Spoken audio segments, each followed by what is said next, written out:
மார்கழி மாதத்தைப் போலவே புரட்டாசி மாதமும் பெருமாள் வழிபாட்டிற்கும் புண்ணிய பலன்களை பெறுவதற்கும் உரிய மாதமாகும்.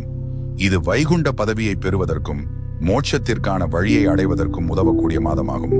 பெருமாளின் அருளால் அனைத்து விதமான துன்பங்களில் இருந்து விடுபடுவதற்கும் புரட்டாசி மாதத்தில் என்னென்ன செய்ய வேண்டும் என்பதை தெரிந்து கொள்ளலாம். தமிழ் மாதங்கள் ஒவ்வொன்றிற்கும் ஒரு தனி சிறப்பு உண்டு. இருந்தாலும் இவற்றில் ஒரு சில மாதங்கள் மட்டும் ஆன்மீகத்தில் மிகவும் தனித்துவம் கொண்டதாக கருதப்படுகிறது. தமிழ் மாதங்களில் 6வது மாதமாக வரும் புரட்டாசி மாதம் பாவங்கள், துன்பங்கள் ஆகியவற்றை போக்கி மகிழ்ச்சியையும் கேபுண்ணியத்தையும் துன்பங்களில் இருந்து விடுதலையையும் பெறக்கூடிய மாதமாக கருதப்படுகிறது. புரட்டாசி மாதம் சூரிய பகவான் கன்னி ராசியில் சஞ்சரிக்கும் மாதமாகும். அதனால் இதை கன்னி மாதம் என்றும் அழை உண்டு. முன்னோர்களை திருப்தி செய்ய ஒவ்வொரு அமாவாசை அன்றும் விரதம் இருந்து தர்ப்பணமும் மற்றும் அவர்களின் இறந்த தினத்தன்று திதி கொடுப்பதும் செய்து வரப்படுகிறது. மறைந்த முன்னோர்களின் ஆசி நமக்கு என்றென்றும் தேவை என்பது ஐதீகம். அதனால் தான் முன்னோர்களை திருப்தி செய்ய ஒவ்வொரு அமாவாசை அன்றும் தர்ப்பணமும் மற்றும் அவர்களின் இறந்த தினத்தன்று திதி கொடுப்பதும் செய்து வரப்படுகிறது.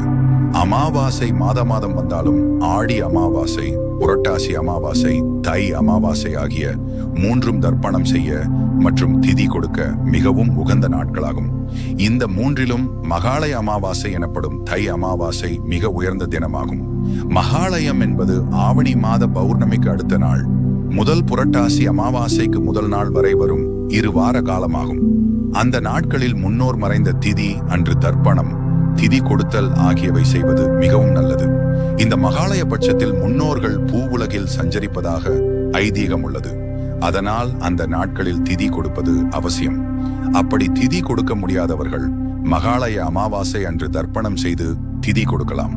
முடிந்தால் ஏதேனும் புனித நதியில் நீராடி முன்னோர் கடமையை முடிப்பது நல்லது. புரட்டாசி அமாவாசை அன்று தர்ப்பணம் செய்ய உகந்த புண்ணிய தலங்கள் கங்கை நதிக்கரை, ராமேஸ்வரம், பம்பை நதிக்கரை மற்றும் பல இடங்கள். முடியாதவர்கள் உள்ளூரில் உள்ள இடங்களிலும் மூத்தோர் கடமைகளை முடிக்கலாம்.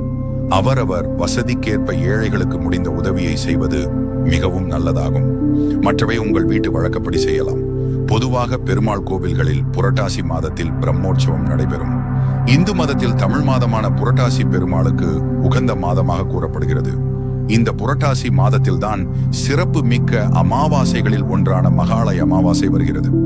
பெருமாளுக்கு உகந்த புரட்டாசி மாதம் முழுவதும் பெருமாளை நினைத்து விரதம் இருக்க முடியாதவர்கள் கூட புரட்டாசியில் வரும் சனிக்கிழமைகளில் விரதம் இருந்து பெருமாளை நினைத்து மனதார வழிபாடு செய்தால் ஏகாதசி விரதம் இருந்து வழிபட்ட பலன் கிடைக்கும் என்பது நம்பிக்கை. புரட்டாசி மாதத்தில் திருப்பதி உள்ளிட்ட பெருமாள் கேயாவில்களில் பிரம்மே ஆர்ச்சவம் விழா நடத்தப்படுகிறது.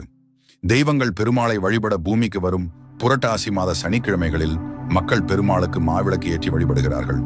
அமாவாசை அன்று வீட்டில் பெண்கள் குளித்து காலை உணவு உண்ணாமல் இறந்த முன்னோர்களுக்கு பிடித்தமான உணவுகளையும் பதார்த்தங்களையும் செய்வார்கள். அன்றைய சமையலில் எல்லாவிதமான காய்கறிகளும் இடம்பெற்றிருக்கும். விரதம் இருப்பவர்கள் காலையில் எதுவும் சாப்பிடாமல் இருந்து பின் எத்தனை நபர்களை வணங்க வேண்டுமோ அத்தனை இலைகள் போட்டு உணவுகளையும் பதார்த்தங்களையும் படைத்து அகல் விளக்கேற்றி வைத்து தூப தீபம் காட்டி முன்னோர்களை மனதில் நினைத்து வழிபட வேண்டும். படையலில் புதிய ஆடைகளையும் வைக்கலாம். மறைந்த முன்னோர்களை வேண்டி வணங்கும் விரதம் அமாவாசை விரதமாகும். அமாவாசை விரதங்களில் ஆடி அமாவாசை, தை அமாவாசை, புரட்டாசி மாதம் வரக்கூடிய அமாவாசை ஆகிய 3ம் விசேஷமானவை. அமாவாசை அன்று காலையில் எழுந்து குளித்துவிட்டு இறந்த முன்னோர்களுக்கு தர்ப்பணம் செய்ய வேண்டும். முறைப்படி தர்ப்பணம் செய்து வைக்கும் அந்தணர்கள் ஆற்றின் கரையோரங்களில், குளக்கரைகளில், கடற்கரையோரங்களில் இருப்பார்கள். அவர்கள் மூலம் தர்ப்பணம் செய்யலாம். அதன் பின்னர் முதியவர்களுக்கு பெரிய அளவில் இல்லாவிட்டாலும் சிலருக்காவது அன்னதானம் வழங்க வேண்டும். அமாவாசை அன்று வீட்டில் பெண்கள் குளித்து காலை உணவு உண்ணாமல் இறந்த முன்னோர்களுக்கு பிடித்தமான உணவுகளையும் பதார்த்தங்களையும் செய்வார்கள். அன்றைய சமையலில் எல்லாவிதமான காய்கறிகளும் இடம்பெற்றிருக்கும். விரதம் இருப்பவர்கள் காலையில் எதுவும் சாப்பிடாமல் இருந்து பின் எத்தனை நபர்களை வணங்க வேண்டுமோ அத்தனை இலைகள் போட்டு உணவுகளையும் பதார்த்தங்களையும் படைத்து அகல் விளக்கேற்றி வைத்து தூப தீபம் காட்டி முன்னோர்களை மனதில் நினைத்து வழிபட வேண்டும். படையலில் புதிய ஆடைகளையும் வைக்கலாம்.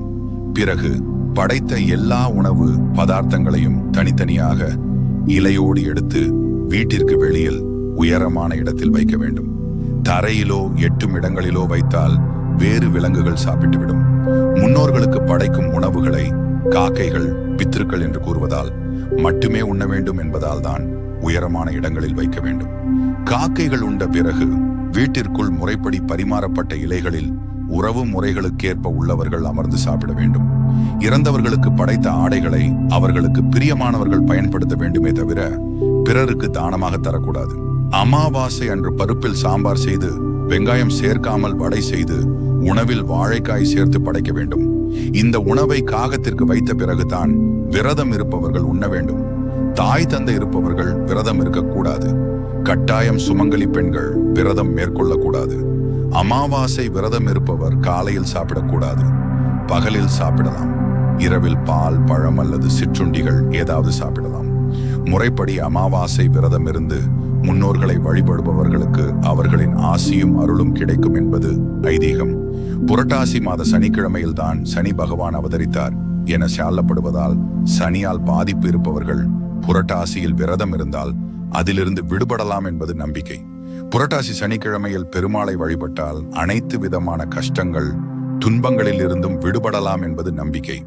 புண்ணியம் தரும் புரட்டாசி மாதத்தில் பெருமாளை நினைத்து விரதம் இருப்பது நன்மையை தரும். இந்த மாதத்தில் சிறந்த விரத முறையை கடைபிடித்தால் அந்த வருடம் முழுவதும் குறைவில்லாத செல்வத்தை பெற்று வாழ்வாங்கு வாழ்வார்கள் என்ற நம்பிக்கையும் உண்டு. இவ்வளவு சிறப்புமிக்க புரட்டாசி விரதத்தில் எப்படி இருக்க வேண்டும் என்ற விவரங்களை தெரிஞ்சுக்கோங்க. முதலில் புரட்டாசி மாதம் முழுவதும் அசைவ உணவை மறந்துவிட வேண்டும். இந்த மாசம் முழுவதும் அசைவ உணவை தவிர்த்து முழு பக்தியுடன் பெருமாளை வேண்டினால் வேண்டுதல் நிறைவேறும் என்பது ஐதீகம். புரட்டாசி மாதத்தில் வரும் ஏதாவது ஒரு சனிக்கிழமை அன்று தலுகை போட வேண்டும். முதல் சனிக்கிழமை போட்டால் மிகவும் நல்லது. முதலில் தலுகை போட சிறிய சொம்பை சுத்தம் செய்து எடுத்துக்கொண்டு அதில் நாமமிட்டு துளசி மாலையை சுற்றி கொள்ள வேண்டும். இந்த சொம்பை தான் வீடு வீடாக சென்று தலுகைக்கு எடுத்து செல்ல வேண்டும். இப்படி செய்வதால் நம்முடைய அகந்தை அழியும் என்பது முன்னோர்கள் சொன்ன வாக்கு. அதனால் தான் புரட்டாசி விரதத்தில் இந்த தளிகை முக்கியமான ஒன்றாக பார்க்கப்படுகிறது. இந்த வீடியோ உங்களுக்கு பிடிச்சிருந்தால் லைக் பண்ணுங்க, ஷேர் பண்ணுங்க. மேலும் இந்த மாதிரி ஆன்மீக கதைகள், கருத்துக்களை தெரிஞ்சுக்க பகவான் சரணம் சேனலை சப்ஸ்கிரைப் பண்ணி வச்சுக்கோங்க. மீண்டும் ஒரு நல்ல கதைகளோடு உங்களை சந்திக்கிறேன். நன்றி, வணக்கம்.